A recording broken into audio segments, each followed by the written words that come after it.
Qu'est-ce que l'histoire humaine? C'est l'histoire des vainqueurs, du pouvoir et des objectifs.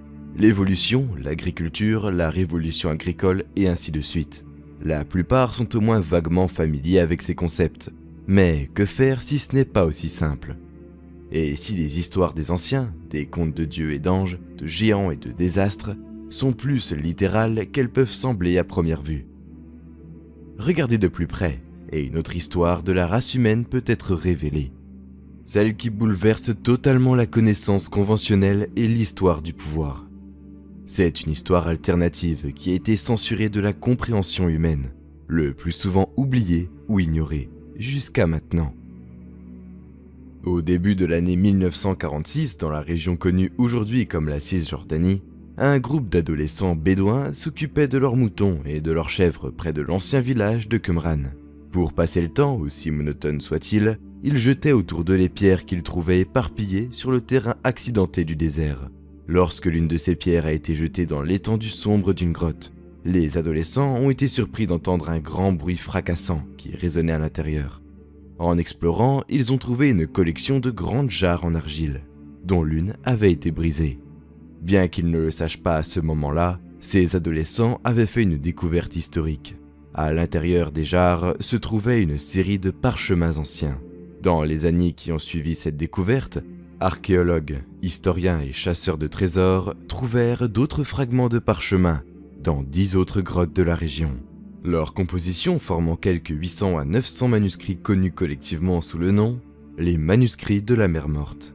Parmi ces manuscrits se trouvaient de grandes parties d'un mystérieux texte religieux non canonique qui avait été oublié depuis longtemps. Il s'appelait le livre d'Enoch. Dans son intégralité, le livre d'Enoch est composé de 5 livres. Le livre des veilleurs, le livre des paraboles, le livre astronomique, les visions du rêve et les épîtres d'Enoch, contenant une centaine de chapitres. Ces chapitres racontent l'histoire du 7e patriarche dans le livre de la Genèse. Enoch, le père de Mathusalem et grand-père de Noé, le même Noé que dans l'histoire biblique de l'arche de Noé. Pourtant, ce n'était pas l'histoire biblique de l'arche de Noé. En fait, le livre d'Enoch fournit un récit entièrement différent des événements menant au grand déluge de l'époque de Noé. C'est une histoire doctrinale complètement différente. Il raconte l'histoire des veilleurs, expliquée en termes bibliques comme étant des anges déchus, envoyés sur terre pour surveiller les humains à un moment indéfini et ancien dans le temps. Malheureusement, loin de simplement observer les humains, ces observateurs sont devenus engoués par les femmes humaines et en peu de temps, ils ont commencé à s'engager dans des actes sexuels dépravés avec eux. Le livre d'Enoch parle des enfants nés grâce à ce croisement entre les veilleurs et les humains, appelés les Néphilim. Ces Néphilim étaient tels que décrits, des géants et des sauvages qui mettaient en danger et pillaient l'humanité. Ou dit autrement, des géants surnaturels, mangeurs d'hommes. Furieux de ce que les veilleurs avaient fait, ceux décrits comme des dieux les ont enchaînés dans une prison souterraine au plus profond de la terre. Enoch devint l'intermédiaire entre les dieux et les veilleurs emprisonnés. Le livre décrit les voyages d'Enoch entre le ciel et la terre dans son rôle d'intermédiaire. Comment il a volé avec les anges et a vu les fleuves, les montagnes et les extrémités de la terre d'en haut. Pourtant, malgré l'intervention d'Enoch, les dieux décidèrent que la terre devait être punie. Bien sûr, la punition serait un grand déluge. Ce déluge détruirait les Néphilim et cimenterait les veilleurs dans leur prison. Auparavant, cependant, Enoch serait emporté au ciel dans un char ardent. Il est intéressant de noter que le livre de la Genèse qui raconte le grand déluge dans les traditions abrahamiques fait référence aux Néphilim dans le chapitre 6, décrivant des héros qui étaient d'autrefois des guerriers de renom. Ce n'est pas le seul endroit dans le canon biblique où les Néphilim apparaissent. Dans les nombres 13, 32-33, les Israélites visitent une terre habitée par des Néphilim qui sont si grands qu'ils font passer les Israélites pour des sauterelles. Bien sûr, beaucoup de choses dans la Bible sont considérées dans les temps modernes comme allégoriques, c'est-à-dire plus un mythe philosophique qu'un document historique. Il existe des preuves archéologiques d'un grand déluge dans le passé de la Terre. Une, d'ailleurs, également dont on parle dans d'innombrables traditions religieuses et culturelles à travers le monde. Des êtres comme les Néphilim géants avaient-ils réellement existé? Il y aurait sûrement des preuves similaires, et si c'était le cas, Dans notre vidéo sur les géants, que nous avons liée dans la description et les commentaires, nous avons mis en évidence des dizaines d'histoires d'énormes squelettes déterrés à travers l'Amérique du Nord, ainsi que de nombreux articles de journaux de la fin du 19e et du début du 20e siècle, suggérant que les anciens géants étaient bien réels et avaient coexisté avec les premiers humains. Ce n'est pas un phénomène limité aux États-Unis. De même, d'énormes squelettes ont été trouvés dans la forêt amazonienne, en Afrique et ailleurs. En fait, les histoires de géants imprègnent l'histoire et la tradition humaine. Le célèbre explorateur Marco Polo a écrit un jour sur une race de géants de Zanzibar, qui était si fort qu'ils pouvaient porter 4 hommes ordinaires, tandis que les habitants de l'actuelle ville de Tanger, au Maroc, prétendaient autrefois que le fondateur de leur ville était un géant nommé Antaeus. Selon le mythe irlandais, la chaussée des géants au large de la côte nord-est de l'Irlande montre une étonnante série de 40 000 colonnes de roches imbriquées les unes dans les autres. Il a été construit par le géant irlandais Finn McCool, afin qu'il puisse traverser la mer jusqu'en Écosse pour combattre un autre géant. De plus, les histoires de géants parsèment les légendes nordiques et la mythologie grecque ancienne. Peut-être que si les géants existaient, comme ces enregistrements à travers d'innombrables cultures le suggèrent, alors le livre d'Enoch est moins allégorique qu'il n'y paraît à l'origine. Moins de mythes fantastiques et plus ancrés dans l'histoire réelle. Il est intéressant de noter que pendant des siècles, le livre d'Enoch était une partie importante des traditions religieuses chrétiennes et juives. De nombreuses sectes, sinon la plupart, ont accepté le livre comme écriture sainte. De plus, certains ont même suggéré que le livre d'Enoch était l'inspiration pour le livre de la Genèse, en raison de leurs nombreux parallèles et d'histoires qui se chevauchent. La question est donc, que s'est-il passé? Pourquoi le livre d'Enoch ne fait pas partie de la Bible? Pour répondre à cette question, nous devons retourner au 1er siècle après la mort de Jésus-Christ, loin du canon rigide de 39 l'Ancien Testament et 27 livres du Nouveau Testament, que nous connaissons aujourd'hui comme la Bible. À l'origine, il y avait de nombreux évangiles et des textes religieux qui constituaient le large éventail de la tradition chrétienne. Alors que la religion chrétienne s'est développée après la mort de Jésus, l'Église chrétienne naissante avait besoin de savoir quels textes devaient être lus et suivis, quels enseignements devaient être appliqués, et quels textes seraient considérés comme acceptables et divinement inspirés. L'Église avait besoin de la diversité pour créer une uniformité d'un canon officiel. Dans une histoire popularisée à l'époque moderne par l'œuvre séminale de Dan Brown, le Da Vinci Code, cette canonisation est dans les mémoires de manière quelque peu néfaste.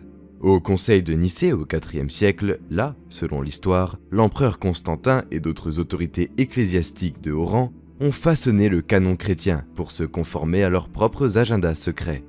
Malheureusement, ceci n'est pas historiquement exact. Le Conseil de Nicée n'a pas déterminé le canon chrétien officiel. Ne blâmez pas Dan Brown. Le célèbre philosophe Voltaire a fait une affirmation similaire dans les années 1700. Mais bien que l'histoire ne soit pas factuellement exacte, elle est exacte en un sens. Les membres de haut rang de l'Église ont certainement choisi ce qu'ils voulaient inclure dans le canon biblique officiel. Ils ont argumenté, tiré des ficelles, ont fait passer leurs adversaires pour des hérétiques, et cherchaient presque certainement à étendre leur propre pouvoir. Cela n'a tout simplement pas eu lieu à un seul conseil, mais plutôt comme un processus beaucoup plus long, entre le 1er et le 4e siècle. Il est généralement admis qu'à la fin du 4e siècle, le processus était terminé et la Bible était officiellement établie sans le livre d'Enoch. Comment quelque chose d'aussi influent, si ce n'est vital que le livre d'Enoch, a pu être délaissé? Pour répondre à cette question, on pourrait examiner d'autres évangiles, qui ont également été censurés du produit final. Considérez l'évangile de Pierre, dont un fragment a été trouvé en Égypte en 1886, qui raconte l'histoire longtemps disparue d'un Jésus ressuscité, quittant sa tombe et présentant 2 anges gigantesques et une croix flottante qui parle. Et ils entendirent une voix venant des cieux, disant « Tu as prêché à ceux qui dorment », et une réponse se fit entendre de la croix, « Oui ». Ou bien considérez l'évangile de Marie, cette œuvre notoire dans laquelle Marie-Madeleine est nommée non seulement comme l'un des disciples de Jésus, mais sa préférée, peut-être même sa femme. Dans cet évangile, le disciple Pierre demande pourquoi lui et les autres disciples devraient écouter Marie, une femme, ce à quoi Matthieu répond « Si le Sauveur l'a rendue digne, qui êtes-vous donc pour la rejeter ? Le Sauveur la connaît sûrement très bien, c'est pourquoi il l'a aimée plus que nous. » Comme le livre d'Enoch, ces évangiles racontent d'extraordinaires et déroutantes histoires. Il ne faut donc pas s'étonner que ces textes aient été censurés par les premiers courtiers du pouvoir du canon chrétien officiel. Il va de soi que le livre d'Enoch ait pu être totalement oublié si elle n'avait pas survécu dans de petites sectes orthodoxes des Juifs éthiopiens. En fait, la seule version prémoderne du texte a été écrite en gé'ez, une ancienne langue africaine. C'est cette version que Richard Lawrence, l'archevêque de Cashel, utilisa en 1821 pour produire la toute première traduction anglaise du livre, la version utilisée pour informer l'étude des manuscrits de la Mer Morte. Curieusement, bien que le livre d'Enoch ait été omis du canon chrétien établi, et fut ensuite oublié dans tous les coins, sauf les plus obscurs de la tradition religieuse et l'étude théologique, la Bible contient de nombreuses références à ce sujet. Il y a des références aux Néphilim dans la Genèse et les Nombres. La Genèse contient également un récit détaillé de la lignée d'Enoch. Le livre des Hébreux décrit comment Dieu avait enlevé Enoch, apparemment une référence dans laquelle il avait été emmené au ciel par un char de feu avant le grand déluge. Jude, quant à lui, contient un paragraphe entier transcrit presque mot à mot d'Enoch, suggérant que le livre pourrait en fait avoir servi d'inspiration précoce pour les textes bibliques canoniques. En outre, Corinthiens 11:5-6 contient des instructions de saint Paul que les femmes doivent couvrir leur tête à l'église. Ceci, qui semble être une référence directe au fait que les veilleurs dans le livre d'Enoch étaient attirés par les femmes aux cheveux longs et flottants, c'est une pratique qui reste dans le catholicisme romain et l'islam à ce jour. Bien qu'il ait été censuré, voire oublié, le livre d'Enoch n'a jamais vraiment disparu. Il y a quelque chose de plus profond derrière le livre d'Enoch et ses histoires incroyables. Quelque chose qui va au-delà du simple fait de s'il fait partie ou non du canon chrétien. Il a été souligné qu'Enoch, le 7e patriarche de la Bible, semble refléter le 7e roi antédiluvien, Enmendurana, dans la tradition babylonienne. Les Grecs anciens croyaient qu'Enoch était le même que le dieu Hermès, tandis que les Égyptiens antiques avaient quelqu'un de similaire dans leur propre tradition. Les exemples pourraient continuer, et il faut donc se poser la question, pourquoi Enoch, quel que soit son nom, continue à apparaître dans les traditions des anciens? La réponse peut remonter plus loin que les Grecs, Égyptiens ou même les Babyloniens, jusqu'aux anciens Sumériens. Selon les textes sumériens, la Terre a été visitée par un groupe d'êtres surnaturels à un moment donné dans un passé lointain. Ces visiteurs sont décrits dans la tradition sumérienne d'une manière étrangement similaire aux descriptions des veilleurs dans le livre d'Enoch. Au lieu des veilleurs, cependant, les Sumériens appelaient ces êtres les Anunnaki, ce qui signifie littéralement « ceux qui sont venus des cieux ». Pour les Sumériens, ils étaient des dieux. Pour les penseurs modernes comme Zecharia Sitchin et Erich von Däniken, ils étaient une ancienne race d'extraterrestres qui sont venus sur Terre. Il est intéressant de noter que les textes sumériens racontent des histoires de ces Anunnaki, un peu comme les veilleurs. Ils commencent à se croiser avec les êtres humains, créant ainsi une toute nouvelle espèce dans le processus, reflétant la création des Néphilim. Comme les dieux du livre d'Enoch, les Anunnaki se sont mis en colère par la condition de la Terre et provoquèrent un grand déluge. Est-il possible que le livre d'Enoch, ainsi que d'autres traditions connexes, ne font que raconter à nouveau l'ancienne histoire sumérienne des Anunnaki? Considérez la révolution agricole, qui a commencé aux alentours de 10 000 avant notre ère, au cours de laquelle les êtres humains ont évolué d'un mode de vie de chasse et de cueillette à celui de l'agriculture et de la colonisation. D'après les archives historiques, dès 9500 avant notre ère, dans ce qui est aujourd'hui le Kurdistan moderne, l'orge, le blé et le seigle étaient cultivés, l'avoine, les pois et les lentilles étaient cultivés, tandis que les chèvres et les moutons étaient domestiqués. Environ 500 ans après cela, la fonte du cuivre et du plomb avait lieu dans la région, ainsi que le tissage et la fabrication de poteries. De plus, cette ancienne culture kurde a été la première à développer une écriture, l'une des premières sociétés lettrées de l'humanité. Certains ont demandé comment les êtres humains ont pu faire ce saut si rapidement. Il est intéressant de noter que le peuple kurde prétende être les descendants des enfants du djinn, les enfants des esprits. Est-ce une ancienne référence culturelle à la procréation entre Anunnaki et les femmes humaines? D'après les Sumériens, ce sont les Anunnaki qui ont apporté des connaissances avancées et la technologie aux êtres humains, en leur prêtant main forte, pour ainsi dire, à la progression de la civilisation humaine. Beaucoup ont suggéré que cela explique des monuments apparemment impossibles, comme les pyramides de Gizeh ou de Teotihuacan. Ces anciens monuments de sophistication extraordinaire qui sont complètement inexpliquées par la culture et les circonstances sociales de l'enregistrement historique. Peut-être cela explique-t-il aussi comment les êtres humains ont pu passer du statut de chasseurs-cueilleurs nomades à des civilisations sophistiquées en un temps historiquement insignifiant.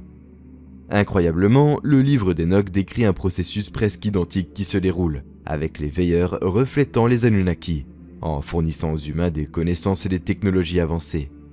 Ils enseignent aux humains la métallurgie et l'exploitation minière, la science et la médecine, comment lire et écrire, et comment lire les étoiles. Ils apprennent aux humains à porter du cosmétique et à fabriquer des bijoux, et révèlent les secrets de l'art de la guerre. Le livre d'Enoch 8.1-3a dit « Et Azazel enseigna aux hommes à fabriquer des épées, et des couteaux, et des boucliers, et des cuirasses, et leur fit connaître les métaux de la terre, et l'art de les travailler, et les bracelets, et les ornements, et l'usage de l'antimoine et l'embellissement des paupières, et toutes sortes de pierres précieuses, et toutes les teintures colorantes.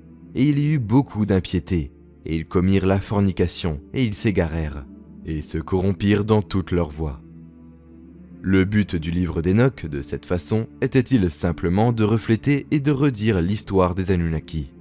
Il est intéressant de noter que l'exemple le plus courant donné de quelque chose de complètement inexpliqué par la culture et les circonstances sociales de l'enregistrement historique, c'est-à-dire quelque chose où les Anunnaki ont dû sûrement aider les anciens humains, sont les pyramides égyptiennes. Selon l'ancien historien arabe Al-Makrizi, ces pyramides ont été construites par un roi nommé Sauride, qui a vécu avant le grand déluge. Comme de par hasard, Sauride traduit en hébreu est Enoch. Il est considéré ailleurs dans le livre d'Enoch, dans un chapitre dans lequel Enoch témoigne des secrets des éclairs et les secrets du tonnerre.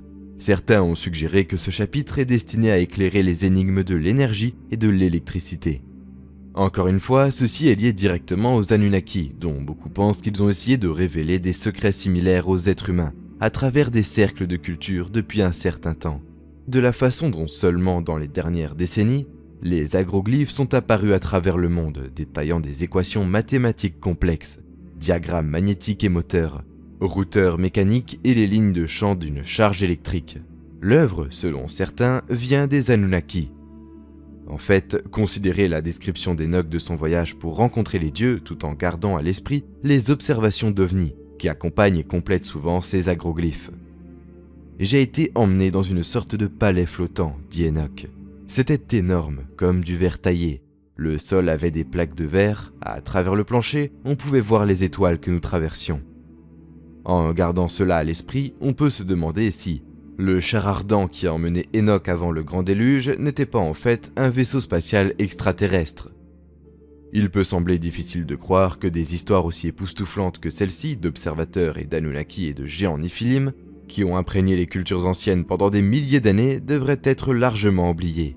Les Sumériens ont effacé du panthéon des civilisations antiques le livre d'Enoch censuré du canon biblique. Cependant, étant donné la façon dont ces histoires remodèlent fondamentalement l'histoire de l'humanité et redéfinissent ce que sont les êtres humains, leur exclusion n'est peut-être pas une surprise. Pourtant, peut-être que ces histoires n'ont pas, en fait, été totalement effacées. Considérez la célèbre histoire biblique bien connue d'Adam et Ève et du Jardin d'Éden. Ne le lisez pas littéralement ni philosophiquement, mais comme une allégorie. Lisez-le de façon métaphorique. Dieu crée Adam pour qu'il veille sur la terre, tout comme les dieux ont envoyé les veilleurs pour le faire dans le livre d'Enoch. À partir de la côte d'Adam, Dieu crée Ève. Adam et Ève procréent, représentant le métissage entre les veilleurs et les femmes humaines. Il est dit à Adam et Ève qu'ils pouvaient manger tout ce qu'ils voulaient dans le jardin d'Éden, sauf les fruits de l'arbre de la connaissance du bien et du mal. Bien sûr, ils mangèrent le fruit de l'arbre de la connaissance, représentant les veilleurs apportant une technologie avancée et la connaissance aux êtres humains, dont ils n'étaient peut-être pas mentalement assez évolués pour y faire face. Tout comme manger le fruit de l'arbre de la connaissance qui a fourni à Adam et Ève la connaissance de Dieu. De même, le livre d'Enoch décrit comment les veilleurs ont révélé les secrets éternels, qui ont été préservés pour le ciel, que les hommes s'efforçaient d'apprendre. En lisant l'histoire d'Adam et Ève de cette façon, il est facile de voir les parallèles entre cette histoire et celle d'Adam et Ève. Et peut-être est-ce justement là le but. Peut-être que les gens qui ont écrit l'histoire d'Adam et Ève ne faisaient que reprendre les histoires du livre d'Enoch à leur manière, racontant l'histoire sumérienne des Anunnaki, comme tant d'autres religions et cultures l'avaient fait avant eux, en insérant ce morceau crucial de l'histoire humaine de façon allégorique dans leur propre canon religieux, afin que ces anciens documents puissent continuer à exister. Qu'est-ce que l'histoire humaine ?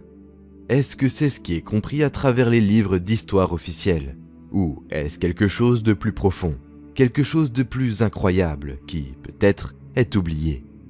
Peut-être que la réponse a été cachée à la vue de tous tout ce temps. Merci d'avoir regardé. Si vous avez apprécié la vidéo, veuillez cliquer sur le bouton j'aime. Et si vous êtes nouveau, cliquez sur s'abonner et la cloche à côté pour les notifications futures.